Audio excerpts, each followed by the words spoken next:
ආයිබෝවන් මම ජයවික්‍රම සූරිය බණ්ඩාර අද ජනමිත්‍ර මහජන සාමූහිකයේ වෙනුවෙන් ඔබත් එක්ක දේශපාලන සාකච්ඡාවක් කරන්නයි හදන්නේ. අද අපි සාකච්ඡාවට භාජනය කරන්නේ මැද පෙරදිග ඇවිලෙමින් යන ඉරානයට එරෙහිව ඊශ්‍රායල් ඇමරිකා ඒකාබද්ධ ප්‍රහාරය පිළිබඳව තමයි අද අපි අපේ සාකච්ඡාවෙන් අවධානය යොමු කරන්නේ. කීප දෙනෙක් අතරම අපෙන් බොහොම නිහතමානී ලෙස ඉල්ලීමක් කරා මේ සිදුවීම සම්බන්ධයෙන් ජනමිත්‍ර මහජන සාමූහිකයේ ස්ථාවරයේ කියනවා නම් හොඳයි කියලා අපි ඔවුන්ට හෘදයාංගවම ස්තුතිවන්ත වෙනවා. අපි ඉදිරිපත් කරන පැහැදිලි කිරීම ඇතුලේ තියෙන සාධාරණත්වයේ පිළිබඳ ඔවුන්ට තියෙන විශ්වාසය මත පදනම්ව අපෙන් එහෙම ඉල්ලීමක් කරපිට සම්බන්ධයෙන් අපි ඔවුන්ට අපගේ ස්තුතිය පුද කරනවා. අපි ඇත්තටම ගත්තොත් මේ සාකච්ඡාවේදී අපේ පැත්තෙන් මෙන්න මේකට මෙහෙම ප්‍රවේශයක් ගන්න කැමතියි.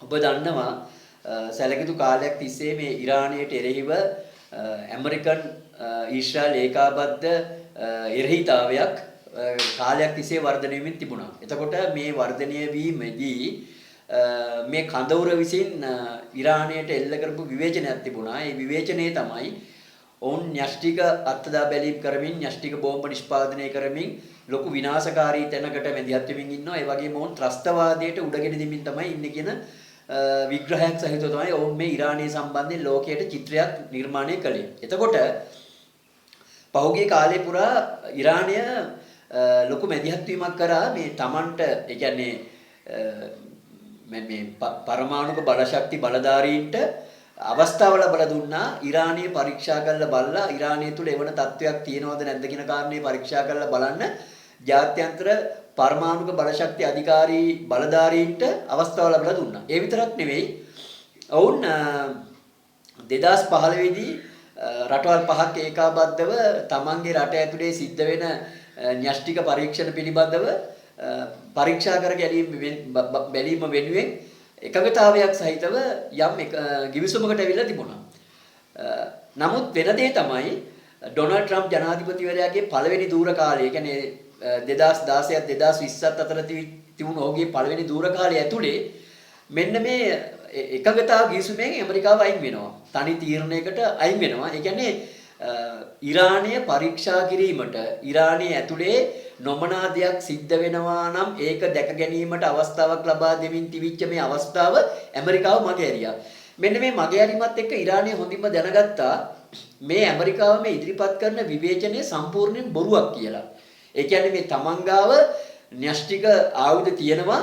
ඒ නිසා මේ තමන් මොන ආකාරයේ හරි මොන අවස්ථාවක හෝ විනාශකාරී ක්‍රියාමාර්ගයක් ගනී කියලා මේ ඇමරිකාව කියන කතාව ඇත්තක් නෙවෙයි. මේක පිටිපස්සේ වෙන නිශ්චිතවම ඉන්න අරමුණ මොකක්ද කියන කාරණේ ඉරානයට ඉතාම පැහැදිලිව තේරුම් ගන්න පුළුවන්කම තිබුණා. ඒ නිසා ඉරානය දැනගෙන හිටියා තමන් කොච්චර පවිත්‍ර චේතනාවෙන් ප්ලූටෝනියන් බලගැන්වීම් කළත් මේක ඇතුලේ තමන්ට සාධාරණයක් සිද්ධ වෙන්නේ නැහැ කියන අදහස උන්ට තිබුණා. ඒ නිසා පහුගිය කාලේ පුරාම ඉරානයේ ලොකු මේ මැදිහත් වීමක් කරා තමන්ට එරෙහිව මේ තියෙන විවේචනයේ පිටිපස්සේ තියෙන දේශපාලන අරමුණට තමන් කොහොමද මුහුණ දෙන්නේ කියන කාරණෙත් එක්ක. ඇත්තම ගත්තොත් එහෙනම් මේ සිදුවීම වෙන්නේ කොහොමද? ඒ කියන්නේ මේ ඉරානයට බරපතල ප්‍රහාරයක් එල්ල වෙනවා. ඉරානයේ ආධ්‍යාත්මික 나යකයා ඝාතනය වෙනවා. මේ ඝාතනය වීම හරහා ඇත්තටම මේකෙන් මොකද්ද සිද්ධ වෙන්නේ? සිද්ධ වෙන දේ තමයි ඇමරිකාව ඉන්න ඇත්ත ස්ථාවරයේ හෙළිදරව් වුණා. ඒ කියන්නේ ඊශ්‍රායලය සහ ඇමරිකාව ඉන්න ඇත්ත ස්ථාවරයේ. ඒ කියන්නේ ඊශ්‍රායලයේ බොහොම බරපතල විදිහටම කාලයක් තිස්සේම ඉන්නවා සියොන්වාදී ස්ථාවරයක. ඒ කියන්නේ ජෙරුසලම ප්‍රමුඛ මේ කලාපයේ ඇතුලේ තමන්ගේ ආධිපත්‍යය සම්පූර්ණයෙන් තහවුරු වෙන්න ඕන කියන සියොන්වාදී ආකල්පයකින් යුදෙව් රාජ්‍යයක් මේක ඇතුලේ තියෙන්න ඕන කියන තැන ඉඳලා තමයි ඔවුන් කටයුතු කරන්නේ. එතකොට අරමුණ ඒක.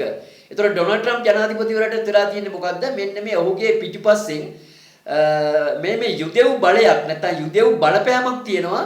මෙන්න මේකේ දෙකින් එකක් ගනුදෙනු බේරලා ඉවර කරන්න කියලා. එතකොට ඒකේ ප්‍රතිඵලයක් හැට මොකක් වෙනවද? ඒකේ ප්‍රතිඵලයක් හැටියට ඉරානයේ නායකයා, ඉරානයේ අධ්‍යාත්මික නායකයා මරණයටපත් වෙනවා. දැන් මේකේ පස්සේ මොකද ඇත්තටම වුනේ? ප්‍රශ්නයක් මතුවෙනවා මෙන්න මෙහෙම. ඒ කියන්නේ ඉරානයට මේ අධ්‍යාත්මික නායකයව බේරගන්න පුළුවන්කමක් තිබුණේ නැද්ද? ඉරානයට ඇත්තටම මේ අධ්‍යාත්මික නායකයා බේරගන්න පුළුවන්කමක් තිබුණා. එහෙමනම් ඉරානය ඇතුලේ දැන් මොකද සිද්ධ වෙලා තියෙන්නේ? ඉරානය ඇතුලේ දැන් සිද්ධ වෙලා තියෙන දේ තමයි ඉරානය විසින් තමන්ගේ ජීවිත පරිත්‍යාගයෙන් ජාතික වීරයෙක් හදලා තියෙනවා. ඒ ජාතික වීරයෙක් හැදීම විසින් මොකක් කරලා තියෙනවද? ඊශ්‍රායලයට සහ ඇමරිකාවට ට්‍රෝජන් අශ්වයක් නිර්මාණය වෙලා තියෙනවා. ඒ කියන්නේ ඔබ දන්නවා පහුගිය කාල සීමාව ඇතුලේ ඉරානය ඇතුලේ යම් බෙදීමක් තිබුණා. ඒ බෙදීමක් තිබුණේ මේ ආගමික නායකත්වයක් සහිත මේ පාලනය පිළිබඳව යම් විවේචන ප්‍රමාණයක් තිබුණා. කාන්තා නිදහස පිළිබඳ ප්‍රශ්න ප්‍රමාණයක් තිබුණා. මේ හැලහැප්පීමක් මේ පැත්තෙන් තිබුණා. ඊට පස්සේ ගත්තොත් එහෙම හිටපු ශාරජුගේ පුතුගේ මැදිහත් වීමක් සහිතව බටහිර ගැති ආණ්ඩුවක් හදන ප්‍රවණතාවයක් අනිත් පැත්තෙන් එමින් තිබුණා. මෙන්න මේ බෙදීමක් සහිතව තිබිච්ච ඉරානෙට මොකද වුනේ? ඉරානය එක තැනකට ඇවිල්ලා තියෙනවා මොකක් වෙලාද? උන් අපිට ගැහුවා කියන තැනකට. මෙන්න මේ උන් අපිට ගැහුවා කියන තැනකට ඉරානය ආවට පස්සේ ඉරානය එතෙන්ට ගේන්න සමත් වුණාට පස්සේ අද වෙනකොට මොකක් වෙමින් තියෙනවද? ඉරානයේ මොකක් කරමින් ඉන්නවද? තත්ත්වය කොච්චර වෙනස් තැනකට තල්ලු වුණාද කියලා කිව්වොත් තත්ත්වය කොච්චර වෙනස් තැනකට තල්ලු වුණාද කියලා කිව්වොත් මේ යුද්ධය මේ ප්‍රහාරය එල්ල කරලා දවස් දෙකක් යනකොට ඇමරිකානු ජනාධිපතිවරයා කියනවා රෙවොලූෂන් ගාඩ් ඉරාන හමුදාව අනිවාර්යෙන් යටත් වෙන්න ඕන කියලා. දැන් ඉරාන විදේශ අමාත්‍යවරයා කියනවා මේ වෙනකොට මොකක් කියලාද? මේ වෙනකොට කියනවා රෙවොලූෂන් ගාඩ් හමුදාව දැන් අපි කියනවට පිටින් ඔවුන්ගේ හිතුමතයට තමයි ප්‍රහාරයක් එල්ල කරන්න කියලා. රෙවොලූෂන් ගාඩ් කියන්නේ මොකද්ද? රෙවොලූෂන් ගාඩ් කියන එක ඇත්තටම අධ්‍යාත්මික නායකයාට පක්ෂපාතීව ඉරාන විප්ලවයට 1979 සිද්ධ වෙච්ච ඉරාන විප්ලවයේ අධ්‍යාත්මික බලවේගයක් හැට තමයි රෙවොලූෂන් ගාඩ් ක්‍රියාත්මක වෙන්නේ. ඒ නිසා වුන් මොකක් කරමින් ඉන්නවද? තමන්ගේ අධ්‍යාත්මික නායකයා විනාශ කිරීම වෙනුවෙන් එහි පරිගැනීමේ මැදිහත් වීමක ඉන්නවා. ඒ නිසා දැන් රටවල් 14ක දැන් 27කට විතර ප්‍රහාර එල්ල කරලා තියෙනවා. මේකෙන් මොකද්ද මේ ඔවුන් අපේක්ෂා කරන්නේ? අපේක්ෂා කරන්නේ මෙන්න මේ මැද පෙරදිග කලාපයේ ඇතුලේ මේ ඇමරිකාවට කඩේ යන උන්නහෙලට පාඩමක් උගන්වන්න ඕන කියලා. මේකෙන් ඇත්තම ගත්තොත් එහෙම පාඩමක් ඉගෙන ගන්න ඕන රටවල් තමයි මොනවද? ඒ තමයි මේ ලෝක බලවතුන්ට කඩේ යන කට්ටියට පාඩමක් ඉගෙන ගන්න අවස්ථාවක් ලැබිලා තියෙනවා. ඉරානයේ දැන් ඉන්නවා කොයි වගේ තැනකද? ඉරානිය ඉන්නවා Tamanට දැන් නැති වෙන්න දෙයක් නැති වෙච්ච තැනකටපත් වෙච්ච තැනකට. ඒ කියන්නේ Tamanගේ අධ්‍යාත්මික නායකයා ඝාතනය වුණාට පස්සේ මේක සම්පූර්ණයෙන්ම ඒ කියන්නේ ඉරාන ජනතාවගෙන් හඬක් නැගෙමින් එනවා යටත් වෙන්න එපා මරාගෙන මැරෙමු කියලා. එතකොට මේ தত্ত্বය ඇමරිකාවට හරි ඊශ්‍රායලයට හරි ලේසි වෙන්නේ නැහැ. මොකද ඇත්තම ගත්තොත් එහෙම ඇමරිකාවේ හරි ඊශ්‍රායලයේ හරි ජනතාව සූදානම් නැහැ මොකක් වෙන්නද? මේ ප්‍රශ්නේදී මරාගෙන මැරෙන්න සූදානමක් නැහැ. හේතුව ඔවුන් හිටියේ මේකේ මොකක් එක්කද? මේ කියන්නේ තමන්ගේ ආත්ම ආරක්ෂාව පිළිබඳ ප්‍රශ්නක නෙවෙයි ඔවුන් හිටියේ ආක්‍රමණශීලී තැනක. දැන් ඔවුන් ආක්‍රමණය ආරම්භ කළ ඉවරයි. ඒතකොට දැන් ඉරානි පැත්තෙන් කියන මොකක්? ඉරානි පැත්තෙන් කියනවා මේ යුද්ධය අවසන් කරන්නේ කවදද? කොයි වෙලාවෙද කියන කාරණේ තීරණය කරන්නේ ඇමරිකාවවත් ඊශ්‍රායලයත් නෙවෙයි ඒක තීරණය කරන්නේ ඉරානය කියලා. ඒකෙන් කියවෙන්නේ මොකද්ද? ඒකෙන් කියවෙන්නේ ඉරානය දිගුකාලීන යුද්ධයකට සූදානම් වෙනවා. ඒ සූදානම් වෙනවා කියන කාරණේ තියෙන්නේ කොහමද? ඉරානය ඇත්තටම මේ වගේ විපත්තියක් අපේක්ෂාවෙන් හිටියේ. ඒ විපත්තියක් අපේක්ෂාවෙන් හිටියේ වෙන මොකක් නිසා නෙවෙයි. තමන් මොනතරම් හොඳ විදිහට මේ තමන්ගේ විනිවිදභාවයක් පෙන්වන්න හැදුවත් මේ විනිවිදභාවය මේ ඊශ්‍රායල් ඇමරිකන් අධිරාජ්‍යවාදය ප්‍රතික්ෂේප කරනවා කියලා උන් දැනගෙන හිටියා. මොකද හරි පැහැදිලි උතුරු කොරියාව ආරක්ෂා වෙලා තියෙන්නේ ඇයි කියලා ඉරානය දන්නවා. උතුරු කොරියාව ආරක්ෂා වෙලා තියෙන්නේ නිශ්චිත වශයෙන් මෙතන න්‍යෂ්ටික ආයුධ තියෙනවා කියලා ඇමරිකාව දන්නවා. ඒතර උතුරු කොරියාවට ගහන්න නැත්තේ න්‍යෂ්ටික ආයුධ තියෙන නිසා. එතකොට ඉරානයේ පැත්තෙන් මොකක් කරමින් ඉන්නවද? ඉරානයේ පැත්තෙන් පහුගිය කාලේ පුරාම Taman න්‍යෂ්ටික ආයුධ නිපදවන්නේ නැහැ කියන කාරණේ තහවුරු කරා. නමුත් මේ ක්‍රියාමාර්ගය වෙනස් වුණේ නැහැ. ඒ නිසා උන් බොහෝ විට මොකක් කරා වෙන්න පුළුවන්කම තියෙනවද? බොහෝ විට න්‍යෂ්ටික ආයුධ නිපදවීමට ඕනෑ කරන පූර්ව සූදානම සකස් කරගෙන ඉන්නවා වෙන්න පුළුවන්කම තියෙනවා. ඒ නිසා මේ යුද්ධය ඇත්තටම ලේසි වෙන්නේ නැහැ. මේ යුද්ධය අපි කාටවත් මේකට ආශිර්වාද කරන්න බෑ. අපිට අනුමත කරන්න පුළුවන් මොන යුද්ධයක්ද? ආරක්ෂණවාදී යුද්ධයක් විතරයි. ආරක්ෂාව වෙනුවෙන් කරන යුද්ධයක් ඇරෙන්න ආක්‍රමණශීලී කිසිදු යුද්ධයකට පක්ෂපාතී වෙන්න පුළුවන් කමක් නැහැ. ආරක්ෂාව වෙනුවෙන් ඕන කෙනෙකුට තමන්ගේ මාතෘභූමිය ආරක්ෂාව වෙනුවෙන් යුද්ධ කිරීමට සුද්ධ වූ අයිතියක් තියෙනවා. ඒ මොකක් එක්කද? තමන්ගේ රටේ ජනතාව සූදානම් නම් තමන්ගේ මාතෘභූමිය ආරක්ෂා කර ගැනීම වෙනුවෙන්. ඒතකොට ඉරානය මේ වෙනකොට මොකක් කරමින් ඉන්නවද? ඉරානේ එහෙම තැනකට එමින් ඉන්නවා. හැබැයි ඇමරිකාව හොඳටම දන්නවා මොකද්ද? ඇමරිකානු ඩොලර් ට්‍රිලියන 40කට ආසන්න ණය බරක් එක්ක ඉන්නේ. යුක්‍රේනයට ආයුධ දීලා හොඳටම හති වැටලා ඉන්නේ. දිගුකාලීන යුද්ධයක් ඇදගෙන යනවා කියන කාරණේ ඇමරිකාවට ලේසි නෑ.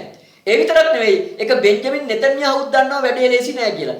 දැන් ඇත්තටම ඊරානය මොකක් කරමින් දින්නේ? ඊරානය අර මැද පෙරදිග කලාපයේ රටවල් 14ක මේ ඊශ්‍රායල් ඇමරිකා ප්‍රජාව නිස්කලංකව තම තමන්ගේ මොනවා හෝ කටයුතු යෙදී සිටියා. දැන් අද වෙනකොට ක්‍රමානුකූලව මොකද වෙලා තියෙන්නේ? මේ ඊශ්‍රායලය මේ හතර වටේට එල්ල කරන ප්‍රහාරය ඇමරිකන් කාරයෙකුට ප්‍රතික්ෂේප කරන්න බැරි. ඊශ්‍රායල් කෙනෙකුටවත් ප්‍රතික්ෂේප කරන්න බැරි මට්ටමක් ඇවිල්ලා තියෙන වෙන මොකක් නිසා නෙවෙයි. මේක නින්දිත ප්‍රහාරයක්. ඊරාන පාලකයා ඔවුන්ගේ අධ්‍යාත්මික ਨਾයකයා ඒ විදියට ඝාතනය කිරීම. ඇත්තම ගත්තොත් ඔහු විතරක් නෙවෙයි ඔහුගේ බිරිඳ, දරුවන්, මුණුබුරන්, බෑනෑවරුන් පවා ඝාතනය වෙලා තියෙනවා. එතකොට හැමෝටම එකක් එනවා ඊරාන ජනතාවට කෝප වීමට සාධාරණ හේතුවක් තියෙනවා කියලා. ඊරාන ජනතාවට කෝප වීමට සාධාරණ හේතුවක් තියෙනවා කියන කාරණේ කිසි කෙනෙකුට ප්‍රතික්ෂේප කරන්න බැරි තරම් දක්වා වර්ධනය වෙලා තියෙනවා. ඒ නිසා දැන් මොකද වෙලා තියෙන්නේ? ඊරානයේ ඇතුලේ මේ කොමේනීගේ අධ්‍යාත්මික නායකයාගේ ආගමික පාලනයට එරෙහිව යම් උද්ඝෝෂණ කරමුණක් පහුගිය කාලේ ඊරානයේ තිබුණා. හැබැයි දැන් ඒක නැහැ. දැන් ඒක ඉවර වුණා. ඇයි ඒ? කොමේනී අධ්‍යාත්මික නායකයා ජීවිත පරිත්‍යාගයක් කරලා තියෙනවා මොකක් වෙනුවෙන්ද? ඊරානය වෙනුවෙන්. එතකොට දැන් ඊරානය අධ්‍යාත්මික වශයෙන් සූදානම් කොහාටද? අධ්‍යාත්මික වශයෙන් ඊරානය සූදානම් දිගු කාලින යුද්ධයකට. හැබැයි ඇමරිකාවටවත් ඊශ්‍රායලයටවත් අධ්‍යාත්මිකව තමන්ගේ ජාතිය යුද්ධයකට සූදානම් කරන්න පුළුවන් කමක් නැහැ. ඇයි හැමෝටම අමුවේ තේරෙනවා මොකක් කියලාද? අමුවේ තේරෙනවා මේ ඇමරිකාවයි ඊශ්‍රායලයි අත දැම්මේ ඇත්තටම අදාළ ප්‍රශ්නයකට නෙමෙයි කියලා ඒ රටවල ජනතාවට තේරෙනවා.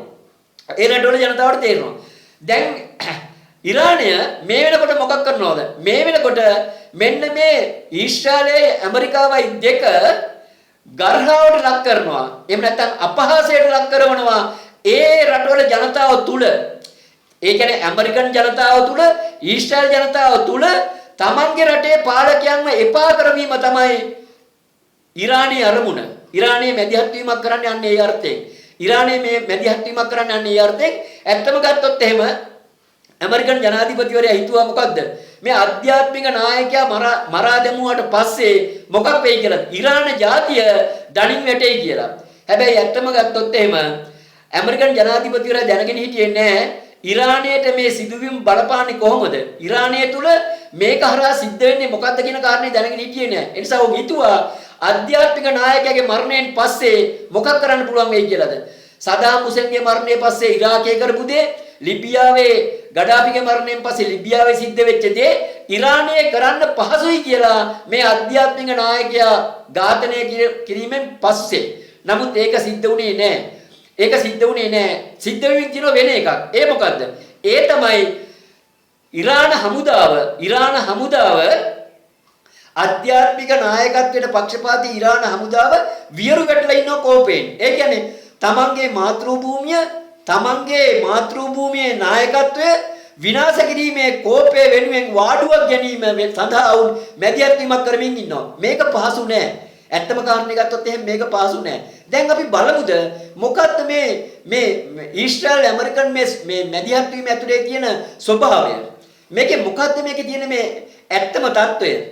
දැන් අපි බලමු මේ ධනවාදය මොකක් වෙමින් තියෙනවද? මේ ධනවාදය අර මධ්‍යතන යුගයේ වැඩවසම්වාදය දක්වා තල්ලු වෙමින් යනවා. මේ මධ්‍යතන යුගයේ වැඩවසම්වාදය දක්වා මේ ධනවාදය තල්ලු වෙමින් යනවා. එතකොට මෙන්න මේක ගැන අවබෝධයෙන් ඉන්න ඕන කවුද? මේක ගැන අවබෝධයෙන් ඉන්න ඕන ඒ රටවල ජනතාව. පහුගිය කාලයක ගත්තොත් එහෙම දකුණු කොරියාවේ ජනාධිපතිවරයා යුද නීතිය පැනෙවුවා. අන්න මිනිහා ගියා ජීවිතාන්තෙටම හිරේ. ඒ මොකක්ද මේ දැන් මේ සිද්ධ වෙන්නේ? ඇත්තම ගත්තොත් මේ සමහර රටවල පාලකයෝ මොකක් කරමින් ඉන්නවද? තමන්ගේ ගජමිතුරු කල්ලියක් එක්ක අර ධනේශ්වර ප්‍රජාතන්ත්‍රවාදී කාබාසිනිය කරලා වැඩවසම් අත්නෝමතිකත්වයක් ස්ථාපිත කරන්න මැදිහත් වෙමින් ඉන්නවා. මේක තමයි ඇත්ත తত্ত্বය. ඔබ දන්නවා මේ වෙනකොට සාගරයේ තියෙනවා ප්‍රහාරක ගුවන් යානා ගෙනියන නෞකාවක්. නම මොකද්ද? නම ඒබ්‍රහම් ලින්කන්. දැන් මේ ඒබ්‍රහම් ලින්කන් කියලා නැවට නම තියලා තියෙනකොට ඕනම කෙනෙකුට අදහසක් එනවා මොකක් කියලාද? මේ මහා ප්‍රජාතන්ත්‍රවාදී දැවැන්තයෙක් තමයි මේ ඒබ්‍රහම් ලින්කන් කියන්නේ. ඇයි ඒබ්‍රහම් ලින්කන් තමයි කිව්වේ ප්‍රජාතන්ත්‍රවාදය කියන්නේ ජනතාව විසින් ජනතාව පාලනය කිරීමට තමයි ප්‍රජාතන්ත්‍රවාදය කියන්නේ කියලා. ඒතකොට දැන් මේ ඒබ්‍රහම් ලින්කන් කියන නැව පාවිච්චි කරනකොට හිතනවා මොකක් කියලාද? ඇත්තටම ගත්තොත් එහෙම මේ බැදිහත් වීම ඇතුලේ සිද්ධ වෙන්නේ මොකද්ද? මේ ප්‍රජාතන්ත්‍රවාදය තහවුරු කරන්න මේ ප්‍රජාතන්ත්‍රවාදය වෙනුවෙන් වෙන්නේ නැති මේ ඇමරිකාව මැදිහත් වෙන්න කියලා නෑ. ඇත්තම කාරණේ ගත්තොත් එහෙම මේ ධනවාදය ලෝකයේ එක් තැන්වල වැඩවසම්වාදයක් දක්වා තල්ලු වෙනවා. වැඩවසම්වාදයක් දක්වා තල්ලු වෙනවා. මේක සම්බන්ධයෙන් දැන් ලෝකයේ අලුත් විග්‍රහයකුත් ඉදිරිපත් වෙමින් තියෙනවා. අපේ රටේදී අපි බොහොම පැහැදිලිව දන්නවා. අපේ රටේදී 1948 පෙබරවාරි මාසේ 4 වෙනිදා අපේ රට වැඩවසම්වාදයට ගියා. හැබැයි ඒ වෙනකොට මොකක් වෙලා තිබුණාද? ලෝකයේ ධනේශ්වර ප්‍රජාතන්ත්‍රවාදය තිබුණා. දැන් මොකද වෙලා තියෙන්නේ? දැන් දශක 8කට විතර කිට්ටු වෙනකොට දෙවන ලෝකයේ ඉවර වෙලා දශක 8ක් ඉක්මවනකොට දැන් මොකද වෙලා තියෙන්නේ? දැන් ලෝකයේ ධනවාදයේ ක්‍රියාත්මක සමහර තැන්වල පාලකයෝ වැඩවසම් තත්වයකට තල්ලු වෙමින් ඉන්නවා. වැඩවසම් තත්වයකට තල්ලු වෙමින් ඉන්නවා. අපි කොහොමද ඒක ඔප්පු කරන්නේ? ඔප්පු කරන මූලික කාරණාවක් තමයි මේ සමහර රටවල පාලකයෝ විශේෂයෙන් ඇමරිකාවේ ඩොනල්ඩ් ට්‍රම්ප් දේශගුණ විපර්යාස පිළිගන්නේ නැහැ. දේශගුණ විපර්යාස පිළිගන්නේ නැහැ. ඒ කියන්නේ මේක හරියට කොයි වගේද? අර මධ්‍යතන යුගයේ ක්‍රිස්තු වර්ෂ 400ත් 1400ත් අතර කාලේ අවුරුදු 1000 තුල මධ්‍යතන යුගයේ විද්‍යාවට වැඩවසම්වාදයේ එරෙහි වුණා වගේ දැන් ලෝකයේ පුරා මතයක් තියෙනවා මොකක් සම්බන්ධයෙන්ද? මතයක් තියෙනවා දේශගුණ විපර්යාස සම්බන්ධයෙන්. හැබැයි මේ වැඩවසම් නායකත්වය දේශගුණ විපර්යාස පිළිගන්නේ නැහැ. ඒ විතරක් නෙවෙයි කාර්මික සාමයට මේ වැදගත්කමක් දෙන්නේ නැහැ. වැඩ කරන ජනතාව ගොඩනගන දේ විනාශ කරන්න කිසි ප්‍රශ්නයක් නැතුව තමන්ගේ පටු න්‍යාය පත්‍ර වලට එනවා. මෙන්න මේක තමයි මේක ඇතුලේ ක්‍රියාත්මක වෙමින් තියෙන්නේ. ඒ නිසා ඇත්තම ගත්තොත් එහෙම මෙන්න මේ ලෝක බලවතුන්ගේ රටවල ජීවත් වෙන ජනතාව තේරුම් කරගන්න ඕනකමක් තියෙනවා. තමන්ගේ රටේ පාලකයාගේ මානසිකත්වය මොකද්ද? ආකල්පය මොකද්ද? මොන වගේ විදියටද මේ ලෝකයේ දකින්නේ? ඔබ දන්නවා පහුගිය කාලේ වෙනිසුලාවේ ජනාධිපතිවරයා පැහැරගෙන ගියා. ඒ විතර නෙවෙයි ඩෙන්මාර්කෙන් ග්‍රීන්ලන්තය කොල්ල කන්න හදනවා. මේ මොකද්ද මේ කරන්න හදන්නේ? කැනඩාව Tamanට අත්පත් කරගන්න පුළුවන්ද කියලා බලනවා. මේක මොකද්ද මේ වැඩවසම් රාජාණ්ඩු කාලේ තිබිච්ච අන්න ඒ ස්වභාවයට මේක ඇවිල්ලා තියෙනවා. එතනින් තමයි මේක යන්නේ. ඒ කියන්නේ මේ தত্ত্বය අපි හරියට තේරුම් කරගත්තේ නැත්නම් අපිට මේ යුද්ධයේදී මේකට මේ අපේ පැත්තේ විග්‍රහය වැරදුනොත් අපිට මොකක් වෙනවද? අපි මේකේ ටිකක් අර තේරුමක් නැති මරිමෝඩ විග්‍රහයන්ට යනවා. හරිම කාරණේ තමයි මේ වැඩවසම්වාදය අනිවාර්යෙන් පාඩමක් ඉගෙන ගන්නවා. මේ වැඩවසම්වාදය අනිවාර්යෙන් පාඩමක් ඉගෙන ගන්නවා. අංක 1ට කොතනින්ද? තමන්ගේ රටේ පාඩමක් ඉගෙන ගන්නවා මේ වැඩවසම්වාදය. මේ අත්‍රෝමතික වැඩවසම්වාදය පාඩමක් ඉගෙන ගන්න මොකක් නිසාද? ඇත්තටම ලෝකයේ ජනතාව සූදානම් මොකක් වෙන්නද? ලෝකයේ ජනතාව සූදානම් සාමකාමී ජීවිතයකට තාක්ෂණයේ දියුණු වෙන්න ලෝකය එක යායක් බවට පත් වෙමින් යන තත්වයක මොකක් වෙමින් තියනවද? එකිනෙකා මරා ගන්න තත්වයන් වෙනස් කරගන්න තමයි ඕනකම තියෙන්නේ. හැබැයි වැඩේ තියෙන්නේ මොකද්ද? ලෝක අවිනිෂ්පාදකයන්ට ඕනකම තියෙනවා මොකක් කරන්නද? ලෝක අවිනිෂ්පාදකයන්ට ඕනකම තියෙනවා පොඩි යුද්ධ. ඇයි පොඩි යුද්ධ? ඒ කියන්නේ දවස් 5කින් 10කින් 7-8කින් ඉවරන යුද්ධ. ඒ මොකටේ? එහෙම යුද්ධ ආවොත් තමයි Tamanගේ ආයුධ විකුණ ගන්න පුළුවන් වෙන්නේ. ඒ නිසා මේ ආයුධ වෙළඳපොළටත් මෙන්න මේ தત્ත්වයේ වාසි නිසා තමයි මේ જાතියේ යුද්ධ පොඩිව පටන් ගන්න. පටන් ගත්තු හැටියෙම මොකද්ද යෝජනාව? නවත්තන්න යෝජනාව. ඇයි දිගට අදින්න පුළුවන් කමක් නැහැ. හැබැයි වැඩේ තියෙන්නේ මොකද? ඉරානයට ප්‍රශ්නයක් නැහැ. නිසා ඉරානය පටන් ගත්තේ උඹලා වුණාට ඉවර කරන්නේ අපි කියන ස්ථාවරක ඉන්නවා. අපි දන්නේ නැහැ ඉරානයට මේකට මුහුණ දෙන්න පුළුවන් හැකියාව කොතෙක්ද කියන කාරණේ අපි දන්නේ නැහැ. හරි ඒක අපි දන්නේ නැහැ. නමුත් අපි එකක් දන්නවා. මොකද? ඉරානයේ ආකල්පමය වශයෙන් කොතනද ඉන්නේ? ඉරානයේ ආකල්පමය වශයෙන් ඉන්නවා මේ සිදුවීම පාවිච්චි කරලා මේ ලෝක බලවතුන් මේම රඟපාන එක නවත්තන්න ඕන කියන තැනක මූලික වශයෙන් ඉන්නවා. දෙවෙනි එක තමයි මේ ලෝක බලවතුන්ට කඩේ යන යොම්ම දුර්වල කරන්න ඕන කියලා. එහෙම නොවෙන්න රටවල් 14ක තැන් 27කට ගහන්නේ. ඒ ගැහුවේ මොකටවත් නෙවෙයි.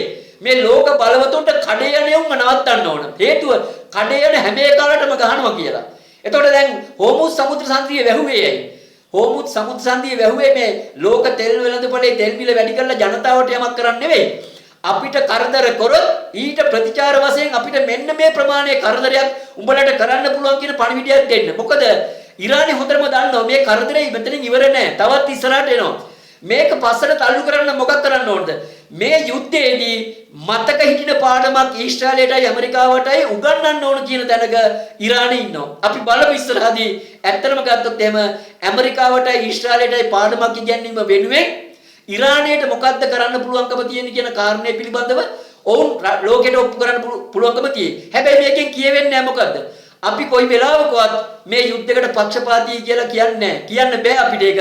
හේතුව ඔබ දන්නවා ඉරානයේ මේ වෙනකොටත් 1000කට ආසන්න ගාණක් නිල වශයෙන් මැරලා තියෙනවා. 165 දිනක් පාසල් බාලිකාවන් මැරෙනවා. එතකොට මේක මොකද්ද? මේක මොනතරම් සාහසික තත්ත්වයක්ද? ඇත්තම ගත්තොත් එහෙම පහුගිය කාලේ හමාස් සංවිධානයත් එක්ක ගනුදෙනු බේර ගන්න තියෙනවා කියලා ගිහිල්ලා 65000කට එහා ප්‍රමාණයක් මැරුවා ගාසා තීරේ. පාළුගෙයි වළම්බින්දා වගේ. එනිසා මේ ඇමරිකන් ඊශ්‍රායල් මැදිහත් වීම ඉරානියත් පාළුගයක් බවට පත් කරගන්න උත්සාහ කරා. දැන් මං හිතන්නේ ඇමරිකාවට ඉරානයට පුළුවන් වෙයි ඉරානය ගාසා වගේ පාළුගයක්ද කියලා බලා ගන්න. මොකද ගාසා තීරේදී මොකද වුනේ? හමාස්ට හැංගුණා. තමන්ගේ රටේ තමන්ට ඡන්දේ පාවිච්චි කරපු මිනිස්සු බිල්ලට දීලා හමාස්ට හැංගුණා. හැබැයි වැඩේ තියෙන්නේ මොකක්ද දන්නවද? ඉරානයේ ඡන්දෙන් පත් වෙච්ච ආණ්ඩුවත් අධ්‍යාත්මික ආණ්ඩුවත් දෙකම මොකක් කරමින් ඉන්නවද? මේ කැත සෙල්ලමට හොඳ පාඩමක් උගන්වන්න ඕන කියන තරක ඉන්නවා. ඒ නිසා මෙන්න මෙහෙම තත්වයක් තමයි මේක ඇතුලේ ක්‍රියාත්මක වෙන්නේ කියන කාරණේ තමයි අපිට අපේ පැත්තෙන් විග්‍රහයකට ඉදිරිපත් කරන්න පුළුවන්කම තියෙන්නේ. මේක දිහා අපි බලාගෙන ඉමු මොකක් කරන්නද? මේකෙන් මේ ලෝක බලවතුන් පාඩමක් ඉගෙන ගන්නවද කියලා බලන්න. පාඩමක්. ඒ මොකටද? ඇත්තම කාරණේ ගත්තොත් ඕනම දුබලෙක් කරන්න දෙයක් නැති වුණාට පස්සේ කරන දෙයක් තියෙනවා. ඒක ඊටාම බරපතලයි. ඒ නිසා අපි බලාගෙන ඉමු මෙන්න මේ යුද්ධයේ මේ වැඩවසම්වාදයේ දක්වා තල්ලු වෙන ධනවාදයට කොයි જાතියේ පාඩමක් උගන්වයිද කියලා අපි බලාගෙන ඉමු. ඒකට ඊශ්‍රායලයත් ඇමරිකාවත් දෙකම සූදානම් විය යුතු තියෙනවා කියන කාරණේ තමයි අපි අපේ පැත්තෙන් විග්‍රහ කරගන්නේ. මෙන්න මේක තමයි අපිට මේ වෙනුවෙන් අපේ පැත්තෙන් තියෙන විග්‍රහය. අපි හරි කියලා හිතනවා නම් ඔබට පුළුවන් අපිට කැමැත්ත පළ කරන්න, අපිට ප්‍රතිචාර දක්වන්න. අපි නිවැරදි කියලා හිතනවා නම් අපේ අදහස ඔබේ මිතුරන් සමග බෙදා ගන්නට ආරාධනා කරමින් අදත් අපි නිහඬ වෙනවා. ස්තුතියි.